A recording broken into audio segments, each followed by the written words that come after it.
सखी सहेली कार्यक्रम सुनने वाली सभी सखियों को और बुआ जी आपको भी हमारा बहुत बहुत नमस्कार। नमस्कार नमस्कार। और हमारे सभी साथियों को मेरा भी और संगीता प्यारी तुम्हें भी नमस्कार, ढेर सारा प्यार। हाँ, और बहुत बहुत स्वागत बुआ जी कार्यक्रम में, और हमारे सभी श्रोताओं का भी बहुत बहुत स्वागत। बिल्कुल स्वागत है, क्योंकि भाई कार्यक्रम सुनने के लिए जिस तत्परता के साथ ये लोग आते हैं तो ऐसा नहीं लगता संगीता कि हमारा भी उत्साह दुगना हो जाता है कि इतने लोग बैठकर कार्यक्रम सुन रहे हैं। कुछ लोग अपना अपना जो काम होता है अपने व्यवसाय के साथ भी सुनते रहते हैं, तो अच्छा लगता है कि एक तरीके से उन्हें भी सुकून मिलता है और हमें भी अच्छा लगता है कि आपका काम भी हो रहा है और बातें भी सुन रहे हैं, और जो वो बातें जो काम की भी हैं, और साथ साथ जब बातें सुनते भी रहते हैं और साथ साथ देखिए बुआ जी मैसेज भी करते रहते हैं, जो हमारे साथ कार्यक्रम में जुड़े रहते हैं फेसबुक के माध्यम से।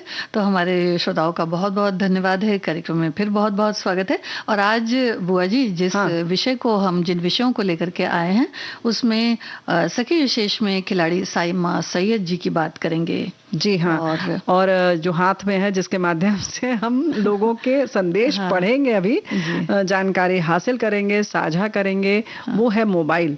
तो मोबाइल का सब लोग मतलब बड़ी अच्छी अच्छी बातें बता रहे हैं, पता है संगीता? हाँ, है ना, संदेश के माध्यम से। तो वो पढ़ेंगे और ये देखेंगे कि इसका और सदुपयोग क्या हो सकता है और इससे नुकसान क्या है, उसके बारे में चर्चा करेंगे। और जब फायदे की बात आती है तो और भी बहुत सारी चीज हमारे रसोई घर में है जिसके फायदे हमें पता भी हैं और कुछ कुछ नहीं भी पता है। हाँ, तो जो पता है वो बताएंगे, जो नहीं किसके पता है, बारे में? आलू। आलू, आलू के बारे में। तो आलू कचालू बेटा कहाँ गए थे, ये वाली कविता याद आ जाएगी आप लोगों को, है ना? तो बारे में बताएंगे। और सखी विशेष की तो तुमने बात बता दी कि साइमा सैयद के बारे में बताएंगे। लेकिन आज बड़ा खास दिन है, विश्व NGO दिवस, यानी कि जो समाज सेवक हैं हमारे साथ काम करते हैं उनके लिए ये खास दिन है कि हम उनके काम को पहचानें, रिकॉग्नाइज करें। तो 27 फरवरी जो है वर्ल्ड NGO दिवस के रूप में मनाया जाता है। नॉन गवर्नमेंटल ऑर्गेनाइजेशन, गैर सरकारी जो संस्थान है उनके लिए, और वो भी जो लोगों के हित में काम कर रहे हैं। और इस उद्देश्य से जुड़ी हुई संस्थाओं को प्रोत्साहित करना इस दिन का जो है खास उद्देश्य है। और 2014 में इसे पहली बार चिन्हित किया गया और प्रतिष्ठित किया गया। जी, और जो गैर सरकारी संगठन होते हैं बुआ जी, उनके कार्य को सराहना और मानव जो है वो कल्याण हेतु खासकर देखा जाता है। जो ज़रूरतमंद होते हैं उनके घर की जब बात आती है, खाने की बात आती है या दवा की बात आती है या कपड़ों की बात आती है, यानी कि जो ज़रूरतें जिन्हें हम प्राथमिकता देते हैं, तो उनसे जुड़ा हुआ जो ये काम है वो भी ये संस्थाएं करती हैं। लेकिन ये गैर सरकारी संस्थाएं होती हैं जिनमें कि जो लोग होते हैं उनका आगे आना बहुत ज़रूरी होता है। तो इस तरह की जो संस्थाएं होती हैं वो किस तरह से जो ज़रूरतमंद लोग होते हैं उन तक पहुंचती हैं, वो एक बड़ी बात होती है। और साथ ही साथ उनकी ज़रूरतों को निकालना, देखना कि भाई उन्हें क्या ज़रूरत है, तो ये बड़ा काम होता है कि उस हिसाब से जो चीज़ों की ज़रूरत होती है उन चीज़ों को उन तक मुहैया करवाना। जी, और कभी कभी अपने माध्यम से, मतलब अपनी तरफ से खुद कहते हैं ना इनिशिएटिव लेकर, है ना, और वो करते हैं। और कभी कभी ये भी करते हैं कि सरकार से जो सहायताएं प्राप्त हैं वो हम सब लोगों को तो पता है, लेकिन बहुत सारे ऐसे लोग जो अपनी जीवन और ज़िंदगी से जूझ रहे हैं, संघर्ष कर रहे हैं, यानी कि जिनके पास सुविधाएं कम है, तो जाहिर है कि वो सारी जानकारियां इकट्ठा नहीं कर पाते हैं। तो उन तक वो जानकारी पहुंचाना, वो साधन भी मुहैया कराना जो सरकार दे रही है ना। बहुत सारी चीज़ें हैं, बहुत सारी नीतियां चल रही हैं, बहुत सारी स्कीम चल रही हैं, लेकिन पता ही नहीं है। तो वो सब भी ये जो गैर सरकारी संगठन है वो पहुंचाते हैं। हमारे साथी ने ये भी लिखा है, इन्होंने बताया है कि मनाया जाता है ताकि विश्व NGO द्वारा किए गए कार्यों और उनके योगदान का उत्सव मनाया जा सके। इस विशेष दिन का उद्देश्य लोगों को NGO के भीतर अधिक सक्रिय रूप से शामिल होने के लिए प्रेरित करना और NGO और निजी सार्वजनिक क्षेत्रों के बीच अधिक सहजीवन को प्रोत्साहित करना है। ये दिन हर उस गैर संगठन को मनाने और सम्मानित करने का है जो आगे चलकर सामाजिक समस्याओं को रोकने का प्रयास करने के लिए जानते हैं। जी, और बुआ जी ये बड़ा चुनौतीपूर्ण भी होता है कि इस तरह की जगहों में जाना और ऐसे लोगों के संपर्क में आना, संपर्क उनसे साधना और जो ज़रूरत की चीज़ें हैं उन तक पहुंचाना, साथ ही साथ जो उन्हें कहाँ से सुविधाएं मिल सकती हैं, कितनी सुविधाएं मिल सकती हैं और किस तरह से सुविधाओं का वो लाभ उठा सकते हैं, समन्वय स्थापित करना। हाँ, तो वो भी एक बड़ा एक कठिन कार्य होता है और ये तब तक नहीं हो सकता जब तक कि अपना मन ना हो या हम उस मनोभावना से न जुड़ें। तो इसके लिए भी बहुत भाई देखो, ये तो सामान्य दिनों की बात हो गई, वो फिर भी उतना चुनौतीपूर्ण नहीं है। लेकिन ये जो हम एनजीओ की बात कर रहे हैं, वो ऐसे समय में भी काम करते हैं जब बहुत विपरीत परिस्थितियां होती हैं। जैसे कहते हैं ना कि दैवीय आपदाएं हो या मानव जो संबंधित आपदाएं हो, उन समय में भी, उन समयों पर भी ये बिल्कुल तत्पर होकर जुट जाती हैं, है ना। सरकारी संगठन तो आते हैं, लेकिन उसके संग संग ये भी आते हैं, जैसे बाढ़ है, कभी भूस्खलन है, बादल फटना है, ऐसी स्थिति में भी खाना पहुंचाना, रसद पहुंचाना, लोगों के लिए टेंट लगवाना, ये सब भी संस्थाएं ऐसा काम करती हैं। जी जी। और इस सबसे बड़ा तो जो बुआ जी अभी हम लोगों ने देखा कोरोना के समय में किस तरह से लोगों ने सबकी मदद करी और एक दूसरे के लिए किस तरह से सामने आए, भले लोगों को एक दूसरे जगह पहुंचाने की बातें हो या दवा की बात हो या फिर कोई सलाह की बात हो, तो सभी तरह से देखा जाता था कि सहायतार्थ लोग सामने आते थे। और कई बार जो शिक्षा होती है वो बड़ी, जो कि कह सकते हैं कि एक प्राथमिक जरूरत है समाज के, बिल्कुल। तो शिक्षा के क्षेत्र में भी ये काम करते हैं। हाँ, देखा गया है। शिक्षा के क्षेत्र में करते हैं, सफाई के क्षेत्र में करते हैं, लोगों को बाकी चीजों जैसे चिकित्सा की बात हुई, जो मूलभूत जरूरतें हैं उन्हें मुहैया कराते हैं। अब स्वच्छता के लिए केवल ऐसा नहीं कि उन्हें सिर्फ शिक्षा दे देते हैं कि आप सफाई से रहिए, सफाई से रहिए, ऐसा नहीं है। बाकायदा उन्हें कोशिश करते हैं कि शौच गृहों का निर्माण करवाते हैं, या फिर उन्हें बताते हैं कि ऐसे करिए वैसे करिए, उसमें पूरी सरकारी मदद जो होती है वो दिलवाते हैं। तो ऐसी बहुत सारी चीजें हैं। ऐसे ही बहुत सारे वृद्ध हैं जो अकेले रह रहे हैं, उन्हें इंसानों की जरूरत है, उनके ऐसे मददगारों की उनको जरूरत है ना। तो ऐसे हमारे साथी ने ये भी बाकी यही जानकारी सब देते हुए लिखा है कि पर्यावरण, सामाजिक और मानवाधिकार कार्यों में सक्रिय रूप से एनजीओ की भागीदारी होती है। एनजीओ सरकार और आम जनता के बीच कड़ी का काम करता है। जी बिल्कुल। और बुआ जी ये भी है कि जैसे कोई व्यक्ति अगर किसी की मदद करना चाहे तो वो भी इस तरह से सामने आ सकते हैं और किसी मतलब एनजीओ को अगर चाहें तो वहां पर शामिल हो जाए, उसमें शामिल हो सकते हैं या शामिल हो सकते हैं या फिर अपना खुद का भी वो एक शुरू कर सकते हैं। जिस तरह से उसकी जो प्रक्रियाएं होती हैं उन्हें बहुत अच्छी तरह से जो पेपर का वर्क होता है वो सब पूरा उसका भी पंजीकरण होता है, पूरा पंजीकरण, तभी आप ये कर सकते हैं, नहीं तो आपके उसको कोई भी पहचान नहीं मिलेगी।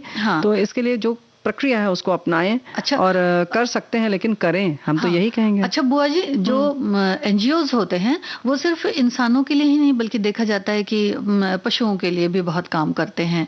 कई बार जो स्ट्रीट जो होते हैं एनिमल्स होते हैं उनको किस तरह से बचाया जाए, कई बार धक्का लग जाता है, छुट्टा पशु रहते हैं, उनकी बीमारी हाली है, उनका कोई देखने वाला नहीं है, चोट लग गई। जो पालतू हैं उनके लिए तो लोग हैं, उनके मालिक हैं, लेकिन जिनका कोई नहीं पालनहार है, कह सकते हैं, देखने वाला नहीं है, उनका ख्याल रखना, या खुद बीमार हैं ऐसे तो ये खुद पहुंचाते हैं, मदद करते हैं। तो इस तरीके के बहुत से लोग हैं। तो इस दिवस को मनाने का एक तो ये उद्देश्य हो गया कि जो एनजीओ चल रहे हैं उनको हम पहचानें, दूसरा ये कि हम भी उससे जुड़े। समाज में हमें सिर्फ लेना नहीं है बल्कि देना भी है। तो कहते हैं ना, परहित सरिस धर्म नहीं भाई। तो भाई इसके अच्छा कोई भी धर्म नहीं हो सकता है, तो इसे अपनाएं और हम अपना धर्म निभाते हैं।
भाई आप परदेसी ना बने, क्योंकि हम किसी और के बारे में बताने जा रहे हैं। देश में ही रहे, देश में ही रहे हैं। और हमारे देश के जो बहुत खास लोग हैं, और खास तौर से हमारी जो सखियां हैं, उन्होंने क्या क्या किया है उनके बारे में जान लीजिए, तब आगे बढ़िएगा, है ना।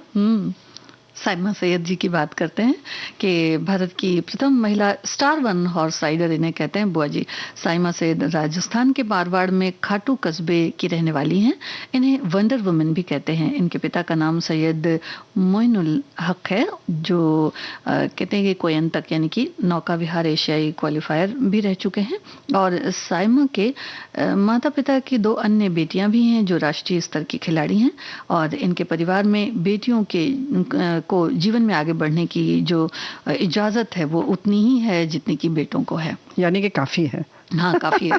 जी जी भाई उनके परिवार में 7 नेशनल प्लेयर्स हैं। हाँ, कितनी बड़ी बात है। जी जी। तो भाई जाहिर है कि फिर साइमा को भी लगा कि खेल में कुछ आगे बढ़ना चाहिए, बहुत उत्साहित हुई। हाँ। और 100 मीटर की दौड़ प्रतियोगिता में भी कई बार पदक साइमा ने हासिल किए, लेकिन घुड़सवारी उनका शौक था।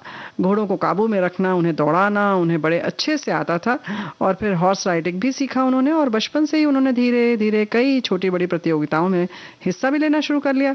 और फिर जाहिर है कि जब इस तरीके से उत्साहित थी तो उन्हें जीत भी हासिल होने लगी। जी, और हॉर्स राइडिंग बड़ा ही कठिन काम भी होता है बुआ जी। तो आपने जो राइडिंग करियर है उसमें आगे और निखार लाने के लिए उन्होंने पुणे में भी खास ट्रेनिंग ली, अपनी गलतियों को सुधारा और अपने फन को और निखारा, क्योंकि उन्हें ये पता था कि कठिन परिश्रम से ही जीत के लक्ष्य को निर्धारित किया जा सकता है।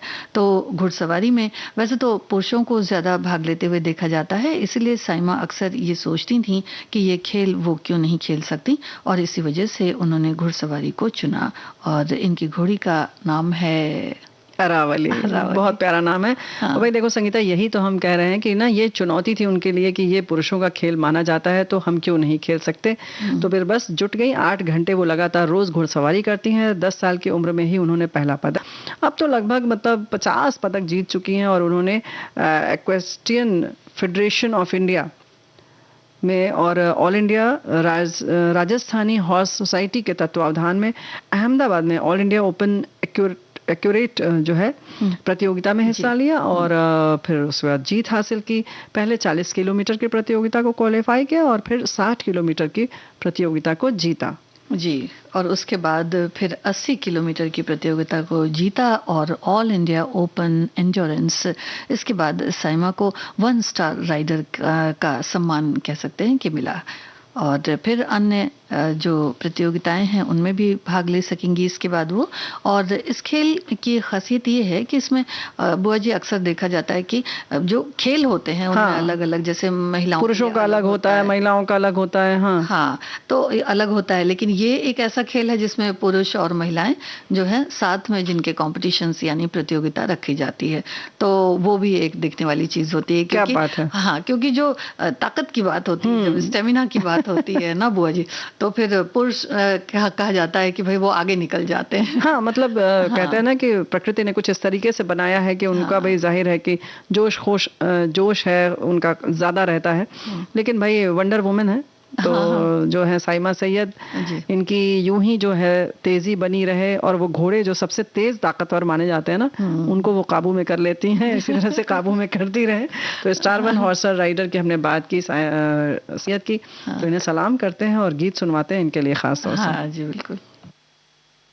तुम ही तुम हो मेरे जीवन में, फूल ही फूल हैं जैसे चमन में। तुम ही तुम हो मेरे जीवन में, फूल ही फूल हैं जैसे चमन में। देखो मेरे तुम इस जहां में, एक है चंदा जैसे गगन में।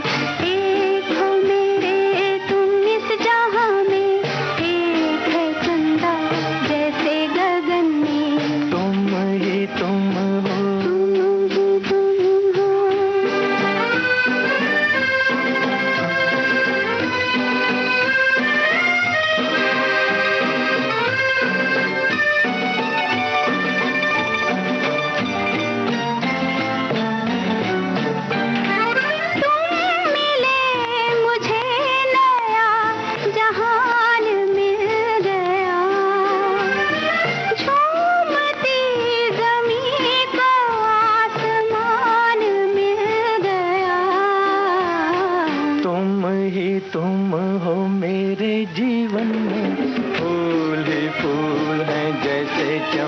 में।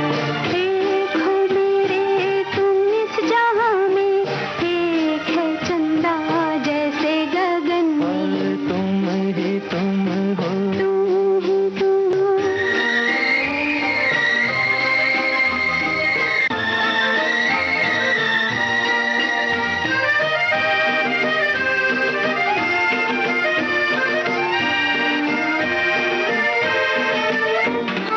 तुमसे दिल का चैन है, तुम्हीं से है करार।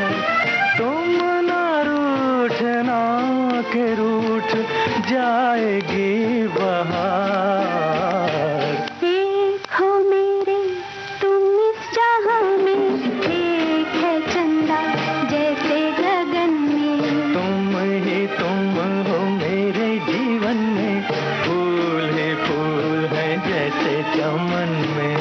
तुम ही तुम हो। तुम ही तुम हो।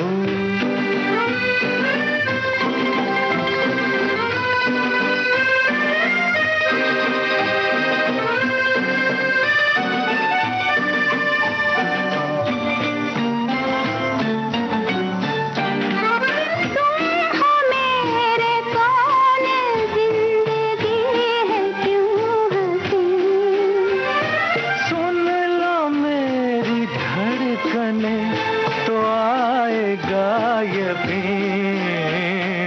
एक हो मेरे तुम इस जहां में, एक है चंदा जैसे गगन में, तुम ही तुम हो मेरे जी में, फूल ही फूल हैं जैसे चमन में। तुम ही तुम हो। तुम ही तुम हो। तुम ही तुम हो। तुम ही तुम तो जैसे लगता है ना, ये जो हाथ में है ना छोटा सा, हाँ, बस यही है, यही है बस, तुम ही तुम हो, है ना। बड़ा काम लेकिन करता है। पूरा संसार इसी में। हाँ, तो मैं लिख रहे हैं ना, मोबाइल भी आजकल के समय में महत्वपूर्ण है। विद्यार्थी आजकल मोबाइल का उपयोग करते हैं। कई विद्यार्थी होते हैं जो मोबाइल का उपयोग करके अपनी पढ़ाई को बेहतर बनाने की कोशिश करते हैं। अगर उनके किसी सवालों का जवाब उन्हें नहीं मिलता तो वो मोबाइल पर सर्च करके उन सवालों का जवाब आसानी से पा लेते हैं। लेकिन ऐसा नहीं है संगीता बेटा कि अभी पा लेते हैं तो फिर उनको याद करने की जरूरत नहीं है। हाँ, कहते हैं ना कि बिल्कुल रेडीमेड, हाँ, रेडीमेड चीज हो जाती है ना, बनाया मिल जाता है। तो मोबाइल की जब हम बात करते हैं बुआ जी, तो सबसे पहली बात तो मुझे ये लगता है कि देख लेना चाहिए, सोच लेना चाहिए कि भाई अगर हम मोबाइल हाथ में उठा रहे हैं तो इसका कुछ ना कुछ कहते हैं ना कि मतलब होना चाहिए, पर्पस होना चाहिए। पर्पस है तो वो कहेंगे हम समय गुजार रहे हाँ, हैं, नहीं। इससे अच्छा पर्पस क्या होगा। लेकिन पर्पस की बात अगर करोगी तो हमारे साथी ने लिखा है, मेरे पास जो एंड्रॉयड स्मार्टफोन है उसका सबसे ज्यादा उपयोग आपको ही सुनने में करते हैं, न्यूज ऑन AIR के माध्यम से। अभी भी बिजली का काम हो रहा है और आप बिजली के पैनल पर बॉक्स पे रखी हुई हैं बुआ जी, और बड़े आराम से काम भी हो रहा है। तो क्या बात है, बहुत बहुत धन्यवाद कि आप लोग, मैंने जैसे पहले ही कहा था ना, देखो संगीता बिटिया, देखो काम हमारे साथी कर रहे हैं और कार्यक्रम सुन रहे हैं। ये बुआ जी रेडियो की खासियत है, हम भी करते जाएं साथ साथ और कार्यक्रम भी सुनते जाएं और गाना भी सुनते जाएं। लो, अब ये फोन तो कहेगा बेचारा हम तो कहीं है ही नहीं।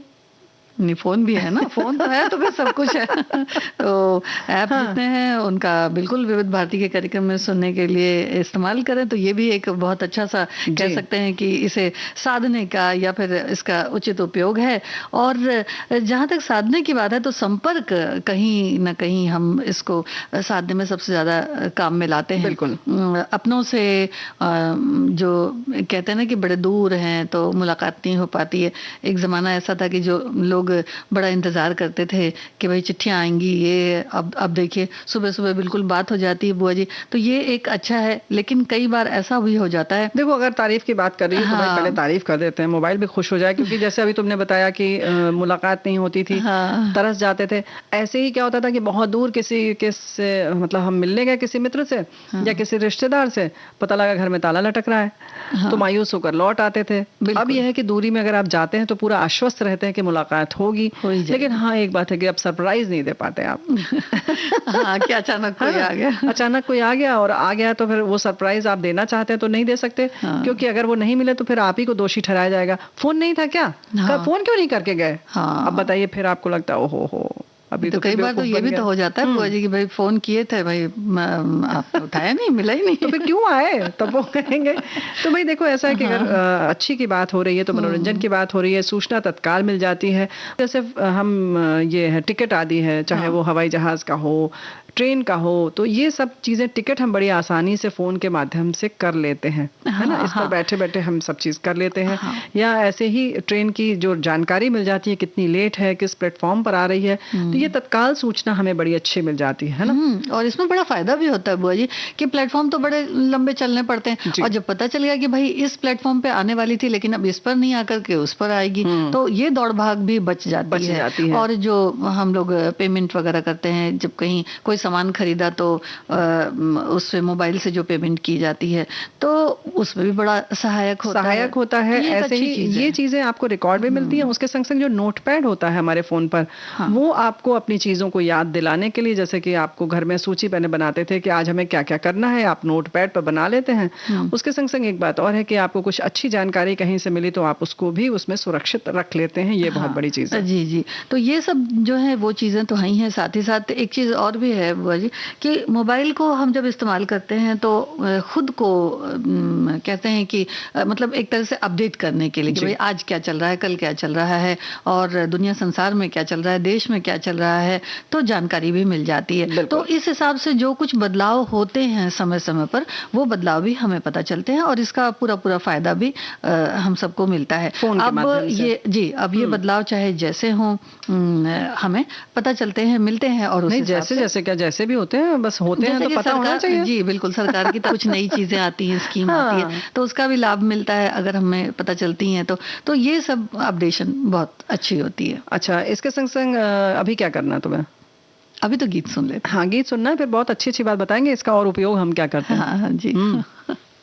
जाने तमन्ना क्या कर डाला आंचल में मुस्का के, जाने तमन्ना क्या कर डाला आंचल में मुस्का के, दिल की धड़कन और बढ़ा दी यूं देखा शर्मा के, जाने तमन्ना क्या कर डाला।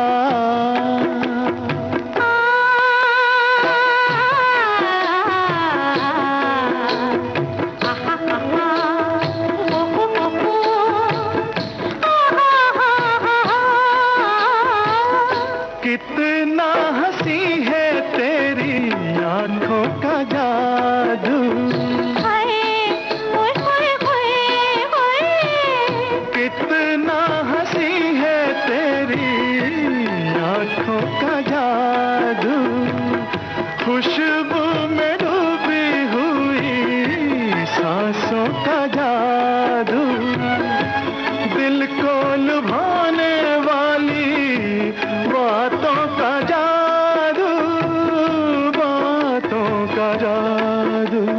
हार गई मैं सब कुछ अपना इन कदमों में आके, हार गई मैं सब कुछ अपना इन कदमों में आके, दिल की धड़कन और बढ़ा दी यूं देखा शर्मा के, जाने तमन्ना क्या कर डाला।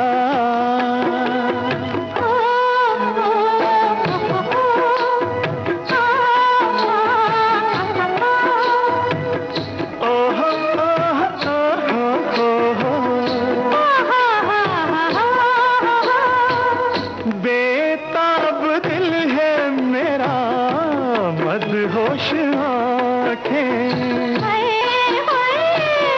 बेताब दिल है मेरा मदहोश आंखें, करता हूँ दिल से अपने तेरी बातें, कैसे गुजारूं अपनी बेचैन रातें, बेचैन रातें।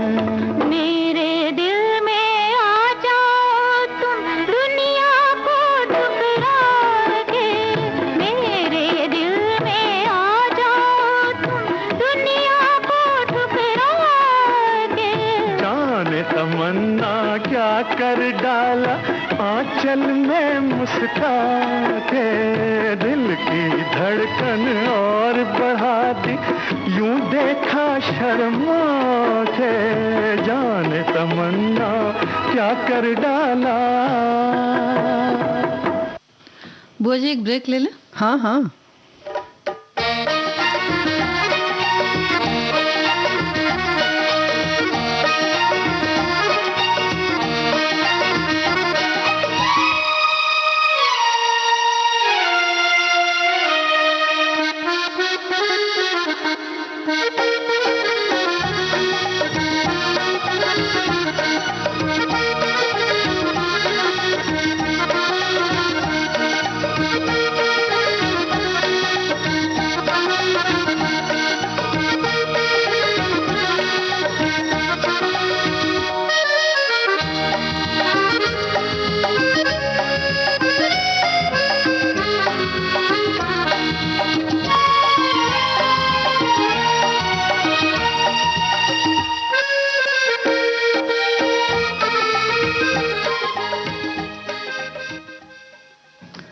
देखो वही बात हो रही थी तारीफ की बात, तो बहुत सारी चीजें जो हैं हमारी यादें हैं, जब हम कहीं घूमने जाते हैं या कुछ और है हाँ। तो हम तुरंत कैमरे में कैद कर लेते हैं। हाँ। तो ये तो फोन का फायदा है भाई। हाँ, लेकिन जो खतरनाक जगह होती है ना बुआ जी, हाँ उसमें तो बिल्कुल भी सावधान कई बार देखा जाता नहीं रहते हैं, तो फिर फोन हाथ से गिर जाएगा। हाँ, तो ये तो आपकी गलती है ना, फोन की थोड़ी कोई गलती है।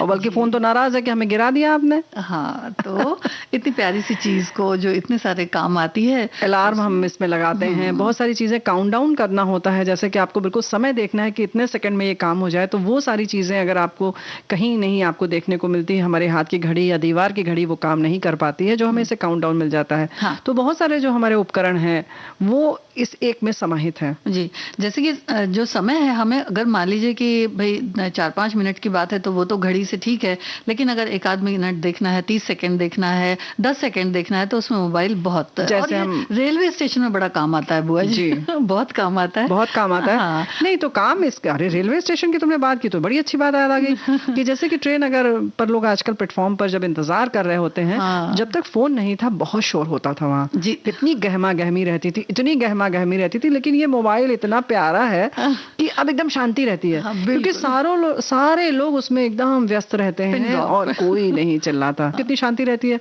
अभी तुम लोग कहते हो ध्वनि प्रदूषण की बात, मोबाइल ने कम कर दिया। बिल्कुल कम कर दिया। जी, लेकिन कई बार ऐसा नहीं होता बुआ जी कि इन्हीं सार्वजनिक जगहों पर जब हम बातें करते हैं तो बड़ी जोर जोर से बातें करते हैं। हाँ। और कई बार बातें करते हैं तो भाई ये भी बता देते हैं कि देखिए हम फलाना जगह जाने वाले हैं, ऐसा है वैसा है, तो ये ट्रेन लेनी है, वो ट्रेन लेनी है, ये लोग जा रहे हैं। तो ये जो मतलब जो बातें नहीं कहनी चाहिए, हाँ। वो भी बड़ी जोर जोर से सुनाई दे जाती हैं, तो उसमें कई बार बड़ा नुकसान गड़बड़ भी हो जाता है, नुकसान भी हो जाता है। मोबाइल फोन का एक और बड़ा फायदा है जो हम उपयोग में लाते हैं, हमारे साथियों को हो सकता पता हो, जैसे कि अगर आपके पास चश्मा इस वक्त नहीं है, लेकिन अभी कोई जैसे सामान हम खरीद के लाते हैं तो अक्सर उसमें जो दाम लिखा होता है या उसकी एक्सपायरी वो बहुत छोटी छोटी लिखी होती है। हाँ। तो भाई मोबाइल में हम फोटो खींच लेते हैं, फिर आप उसको जूम करके बड़े आराम से देख लेते हैं। हाँ। या किसी चीज को कैसे प्रयोग में लाना है तो आप एक तरह से चश्मे का भी काम कर जाता है। जी, तो और ये तो इसका फायदा है। जी। हाँ। और कैलकुलेटर का भी काम हो जाता है, कोई चीज अगर फटाफट जोड़नी है, कितना पैसा किसने मांगा है, तो वो अपने हिसाब से जोड़ सकते हैं, देख सकते हैं कि भाई ठीक है कि नहीं ठीक है। ये भी एक है। और छोटी मोटी अगर रिकॉर्डिंग करनी है तो वो भी आप कर सकते हैं। वॉइस मैसेज भेजने से बहुत सारी चीजें हैं जो आत्मीयता और बढ़ती है, और अच्छा लगता है कभी कभी कि आपके पास किसी का आवाज के साथ संदेश आया है, तो वो और अच्छा लगता है। तो ये तो हो गई बड़ी प्यारी प्यारी चीजें, लेकिन मोबाइल तो मोबाइल है। और बुआ जी देखिए, जो फॉर्म्स वगैरह निकलते हैं, परीक्षा के जो फॉर्म्स वगैरह होते हैं, लेकिन उसके पहले जो जानकारियां आती हैं कि भाई इतनी इतनी जो है रिक्तियां हैं या इस जगह अर्हताएं हैं, आप दे सकते हैं, एलिजिबिलिटी क्या है, लास्ट डेट क्या है, ये सारी चीजें पता चलती है। बैंक का रिकॉर्ड हमारा इसमें है। जी। और बैंक की जब आपने बात की है बुआ जी, तो बैंक के लिए तो बड़ी सारी सावधानियां होती है। जितनी सारी सुविधाएं हैं उतनी सारी सावधानियां भी बरतने की जरूरत है। तो जो बैंक के काम होते हैं, जैसे कहीं किसी चीज के लिए हमें पे करना है, पैसा देना है, भुगतान करना है, तो वहां भी जो पिन वगैरह होते हैं उन्हें थोड़ा संभाल कर इस्तेमाल करना चाहिए। यानी कुल मिलाकर अगर हम कहें तो हम अपनी जो सावधानी के साथ अगर इसका प्रयोग करते हैं तो कोई दिक्कत नहीं है। लेकिन हमारे एक साथी ने ये भी लिखा है कि भाई अभी थोड़े दिन पहले ही हमारी बहन आई थी और हम लोग दर्शन करने गए, तो इतना वास्तविकता से दूर कर रहा है फोन कि बड़ी तकलीफ की बात है ना। तो बोले कि दर्शन करने गए, लेकिन दर्शन ना करके लोग मोबाइल से फोन ही मतलब इस फोन से फोटो खींच रहे थे। तो अब बताइए ये क्या मतलब है कि आप दर्शन नहीं कर रहे हैं, या जिस चीज के लिए आप गई हैं वो ना करके आप अगर केवल फोन पर ही जुटे हैं तो कैसा लगेगा। और बोले कि हमने मना भी किया तब भी सुना नहीं। तो ये वाकई ये बड़ी नुकसान वाली बात है। और वैसे भी जब हम सनसेट देखते हैं या सनराइज देखते हैं कुछ भी, तो अक्सर यही होता है कि हम फोन पर जुट जाते हैं कि बड़ा अच्छा लग रहा है, लाओ फोन में कैद कर लें, और फिर जो वो उसकी खूबसूरती है वो कहीं ना कहीं गुम हो जाती है। हाँ, और है पहले तो बातें करते हैं, यानी कि जितनी चीजें ढूंढनी होती है उतनी ढूंढते हैं, और उसके बाद जब समय मिलता है तो फिर फोटोग्राफी में बिजी हो जाते हैं। तो लेकिन जो वास्तविक जीवन है उससे भी थोड़ा दो चार रहें, क्योंकि जिन चीजों को हम मोबाइल में ढूंढते हैं उन्हें उतारना तो हमें वास्तविक जीवन में ही है बुआ जी। तो इससे भी रूबरू बहुत जरूरी है, तो सावधानियां भी बहुत जरूरी हैं। और कुछ एक जो रेडिएशन की बात करें तो वो भी काफी खतरनाक होता है। तो जो जरूरत है उतना ढूंढने के बाद, उतना देखने के बाद, उस पर फटाफट जानकारी लेने के बाद फिर थोड़ा सा आंखों को भी आराम देना बहुत जरूरी है।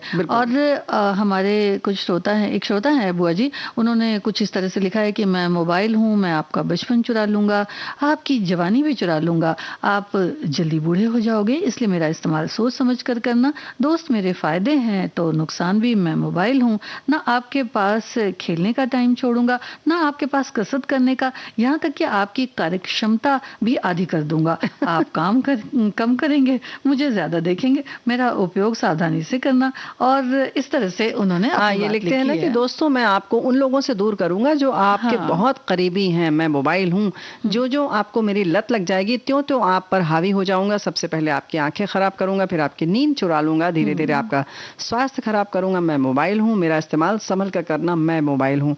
तो भाई ये तो सजग कर रहा है, लेकिन हम कितने सजग हैं जी। और एक परिवार में कई बार 2 3 4 भी मोबाइल देखे जाते हैं बुआ जी। बच्चे होते हैं 2 3, तो उनके हाथ में भी एक मोबाइल होता है। तो अरे तो भाई आप इतना प्रयोग में लाएंगे तो उन्हें भी तो लगेगा कि ये बहुत महत्वपूर्ण चीज है।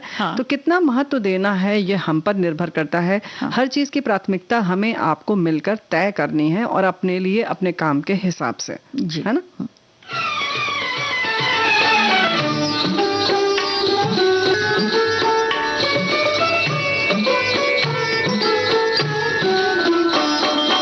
लचकत चमकत चलत कामिनी, जही गुण दमकत चपल दामिनी।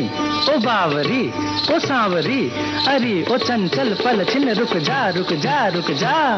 पायल वाली देखना, पायल वाली देखना, यहीं पे कहीं दिल है पग तले आए ना। पायल वाली देखना।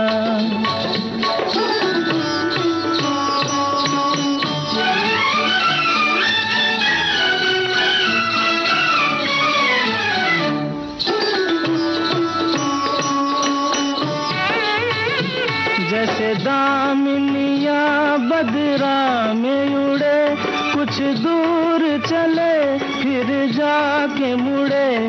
उठा रे नयन रारे, पर इतना समझ ले किसी की लगे आए ना। पायल वाली देखना।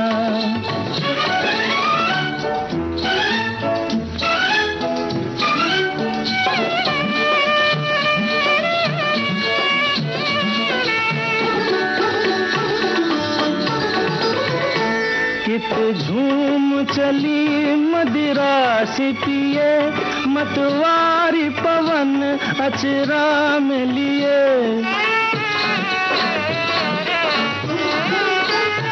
कित झूम चली मदिरा सी पिए, मतवारी पवन अचरा में लिए।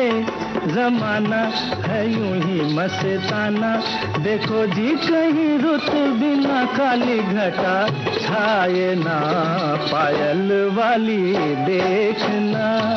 यहीं पे कहीं दिल है पग तले आए ना, पायल वाली देखना।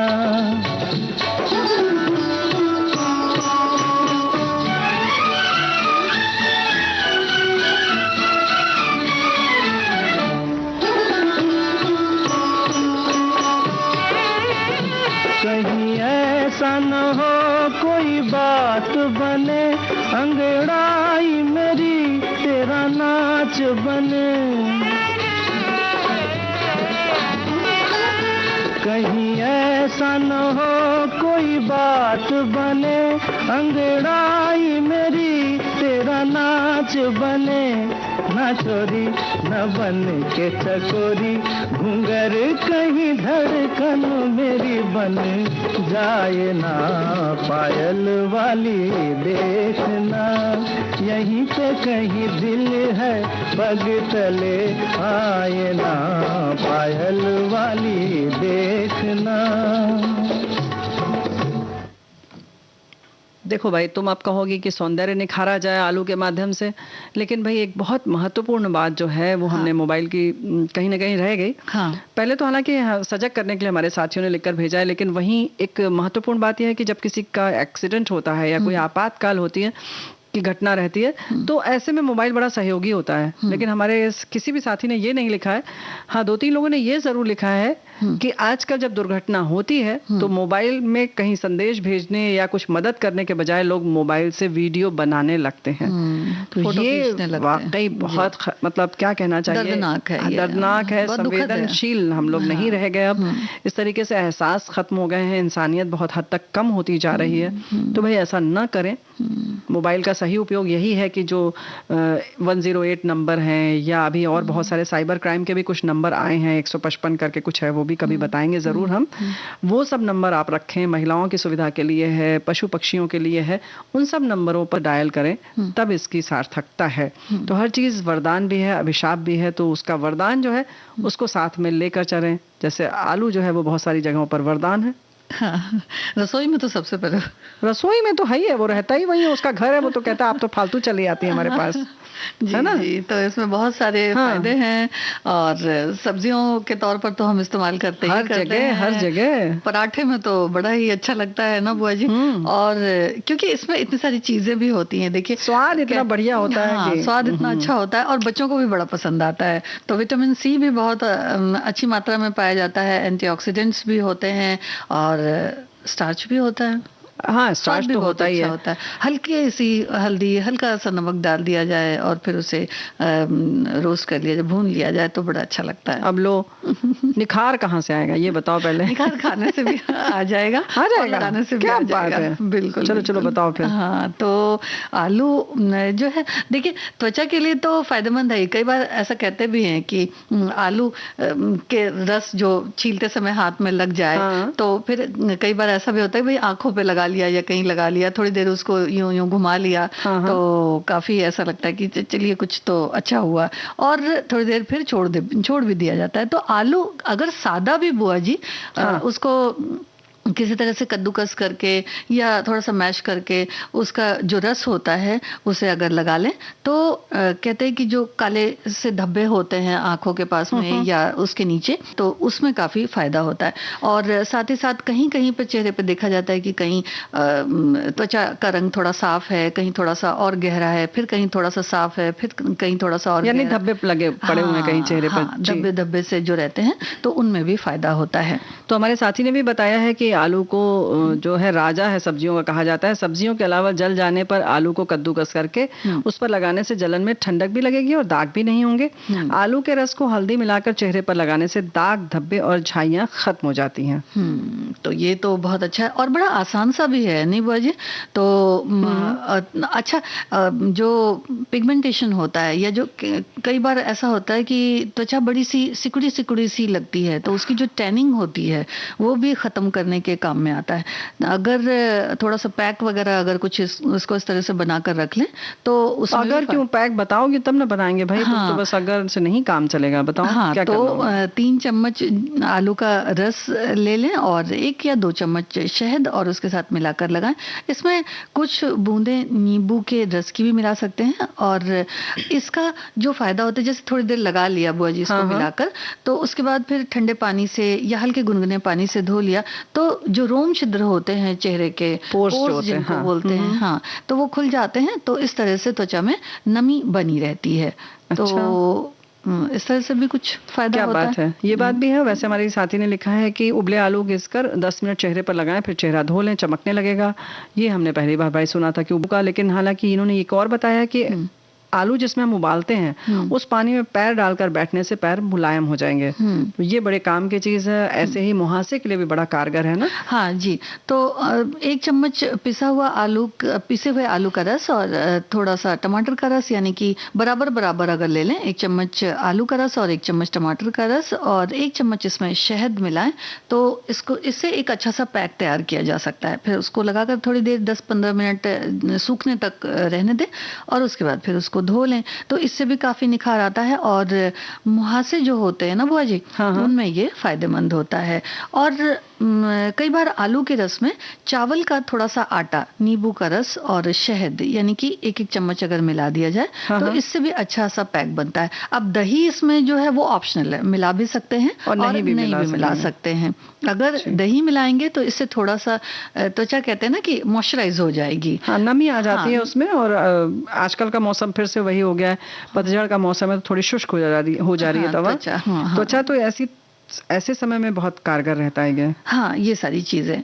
और फिर अगर बहुत ज्यादा तैलीय त्वचा है, अक्सर हम लोग देखते हैं ना कि बहुत त्वचा चेहरा बड़ा चमकता है और ऑयल सा, तेल सा रहता है, तो थोड़ा सा आलू को स्टीम कर लें, यानी कि उबाल लें। फिर इसमें थोड़ा सा दूध यानी कि कच्चा दूध 2 चम्मच, 1 चम्मच ओट्स और 1 चम्मच या कुछ कह सकते हैं कि कुछ नींबू का रस, क्योंकि इसे देखना पड़ेगा कि किस हिसाब से नींबू का रस आपको पसंद है, कैसा सूट करता है, नहीं करता है। जी, आपको पसंद, यानी आपकी त्वचा को पसंद है कि नहीं। हाँ, तो कुछ बूंदें डालें या फिर 1 चम्मच भी डाल सकते हैं, लगा सकते हैं और कम से कम आधे घंटे तक छोड़ना है। और ये चीजें जब हम मिलाते हैं और लगाते हैं तो इससे झुर्रियां जो होती हैं चेहरे की, उनमें बहुत फायदा होता है। बहुत फायदा होता है। और फायदा तो कार्यक्रम में भी बहुत होता है जब गीत हम सुनवाते हैं।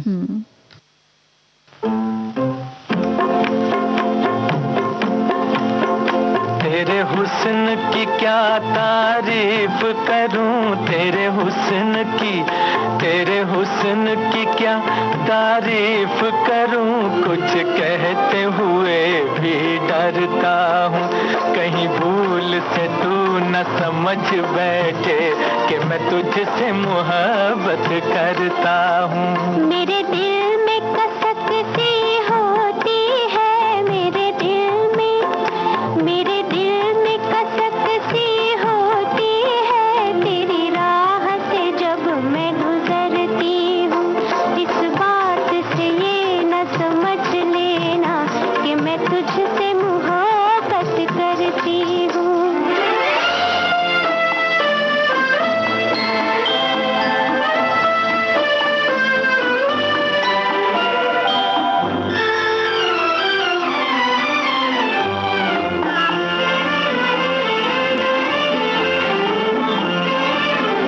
तेरी बात में गीतों की सरगम, तेरी चाल में पायल की छम छम,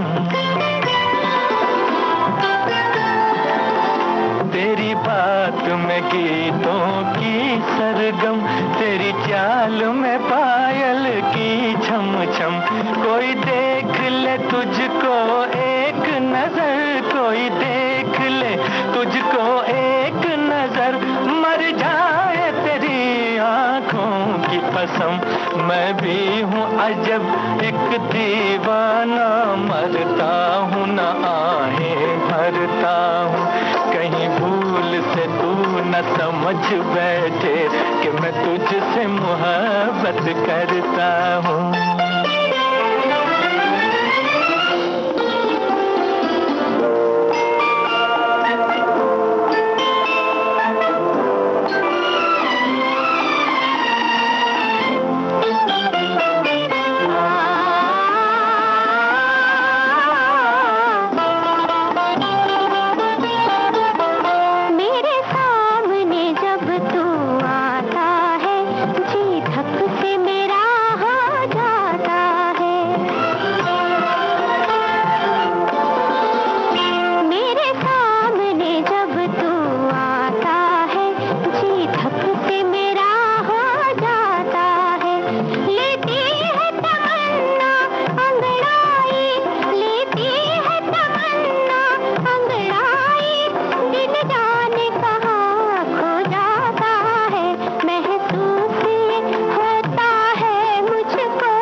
बैठे कि मैं तुझसे मोहब्बत करता हूँ।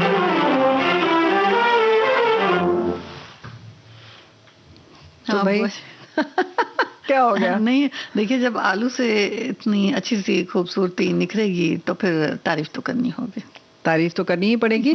और हमारे साथी ने भी लिखा है कि इसमें मौजूद स्टार्च बदरंग हो गई त्वचा को धीरे धीरे हल्का करके इसे चमक देता है। आंखों के चारों ओर सूजन या काले घेरे हो जाने पर इससे राहत मिलती है। ये त्वचा पर मौजूद अतिरिक्त तेल को हटाने में भी कारगर साबित हो सकता है।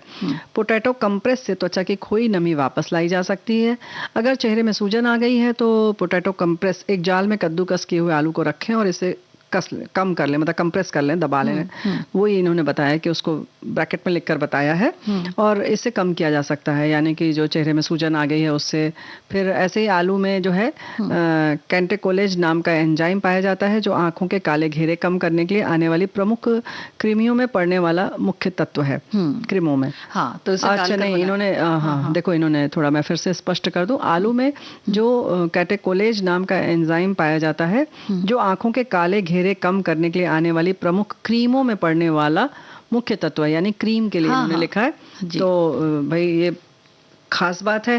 तो इस बात को समझ लें कि हम क्रीम इस्तेमाल कर रहे हैं या चाहे तो सीधे आलू का भी प्रयोग कर रहे हैं, समय समय पर मतलब करते रहें। ऐसा नहीं हम कह रहे हैं कि क्रीम आप ना लगाएं, लेकिन हाँ ये है कि आप रोजमर्रा में जब हमने घिसा तो उसका पानी लगा लीजिए या ऐसे हाथों में लगा लें, है ना। तो ये सब कर सकते हैं जी। तो ये जो चीजें बनती हैं तो वो जी कहीं ना कहीं देखा जाए तो इन्हीं सब चीजों से जो तत्व होते हैं वो निकाल करके इस्तेमाल किया जाता है। हाँ। लेकिन जो पहले के समय में होता था या जो अभी भी लोग होते हैं तो वो ज्यादातर जो किचन में सामग्री होती है हमारे रसोई में, उनसे ही बहुत सारे ऐसे तरीके हो जाते हैं जिससे चेहरे को बहुत अच्छी तरह से निखारा जा सके। और जबकि अगर देखा जाए तो जो क्रीम की बात इन्होंने लिखी है तो इन्हीं सब चीजों में से जो अच्छे तत्व होते हैं जो फायदा करते हैं चेहरे पर, उन्हें मिलाकर बनाया जाता है। तो ये तो होता है। तुम कुछ और चीजों पर मिलाकर भी बता रही थी ना। हाँ बुआ जी, कि आलू, दही और उसमें थोड़ी सी हल्दी, ये मिलाकर भी मास्क बना सकते हैं।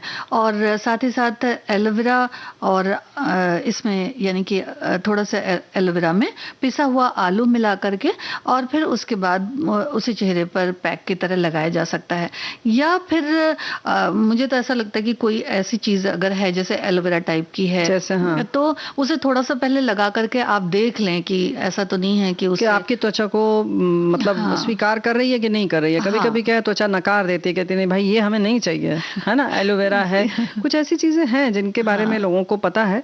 तो इसके लिए हमें लगता है कहीं ना कहीं आप अपनी त्वचा को देखें कि उसको क्या सूट करता है क्या नहीं। जैसे सबको, जैसे कि सबको नींबू, मुल्तानी मिट्टी उसकी कांति लाए या नहीं लाए ये जरूरी नहीं है, है ना। किसी किसी को जैसे नींबू बिल्कुल सूट नहीं करता। कुछ लोगों को क्या है, केवल नींबू का छिलका भी उन्होंने ऐसे चेहरे पर एक बार लगा लिया तो एकदम चमक जाता है चेहरा। तो ये आपको देखना पड़ेगा। हाँ बिल्कुल। और उसके बाद मुल्तानी मिट्टी के साथ भी इसका इस्तेमाल होता है।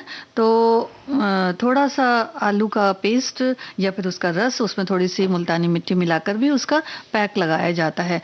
अच्छा, दूध, आलू और ग्लिसरीन, यानी कि थोड़ा सा कच्चा दूध और कच्चे आलू को अगर गया है अच्छी तरह से तो वो थोड़ा 1 चम्मच या तो फिर उसका रस ले लें और उसमें थोड़ा सा ग्लिसरीन मिला लें। लेकिन ऐसा है कि अगर आलू का पिसा हुआ इसमें लिया जाएगा तो ज्यादा अच्छा है, क्योंकि ग्लिसरीन जो है वो तो पहले ही है लिक्विड है। ऐसे ही आलू का रस और एलोवेरा जेल मिलाकर सिर की त्वचा पर लगाएं तो बालों पर भी आप लगा सकते हैं। 20 मिनट के बाद धो दीजिए, बाल झड़ना बंद हो जाएगा। तो हफ्ते में इसको 2 बार करें, हमारे साथी ने लिखकर भेजा है। तो ये तो बहुत ही अच्छी जानकारी है बुआ जी। हाँ, तो ये सर में लगाया जा सकता है और मुझे ऐसा लगता है कि ये बालों के लिए बहुत ही अच्छा होगा क्योंकि इसमें एलोवेरा है। आलू भी है, चमक लाएगा। आलू बुरा मान जाएगा नहीं तो। जी।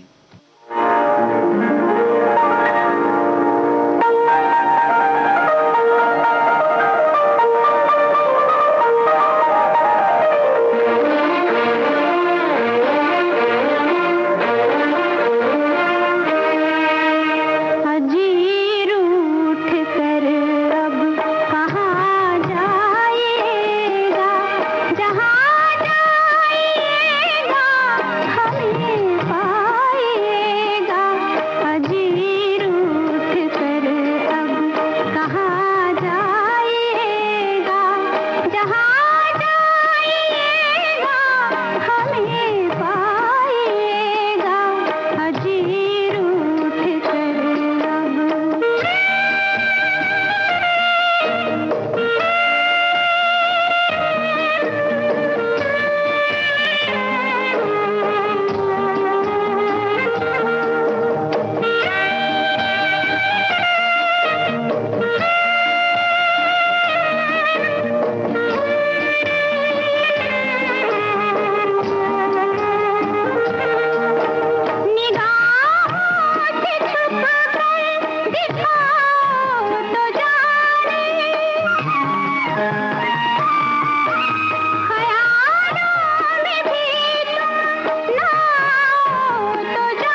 बुआ जी, आलू के रस में ग्लिसरीन और कॉफी पाउडर ये मिलाकर त्वचा में भी इस्तेमाल किया जा सकता है चेहरे पर।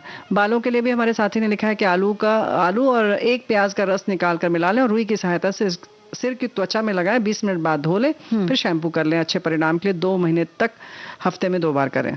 क्या बात है। लेकिन एक बात तो है संगीता बिटिया कि अभी आ रही है होली, तो रंगों का जो त्योहार है उसमें खूब मस्ती करें, लेकिन जो रंग आदि लग जाए त्वचा पर तो कोशिश करके ये आलू है, बेसन है, इन सारी चीजों से छुड़ाएं ताकि त्वचा जो है वो ऐसे ही कांतिमय बनी रहे। हाँ, और अब सखी सहेली कार्यक्रम से लेते हैं इजाजत। सभी को संगीता श्रीवास्तव और प्यारी बुआ का नमस्कार।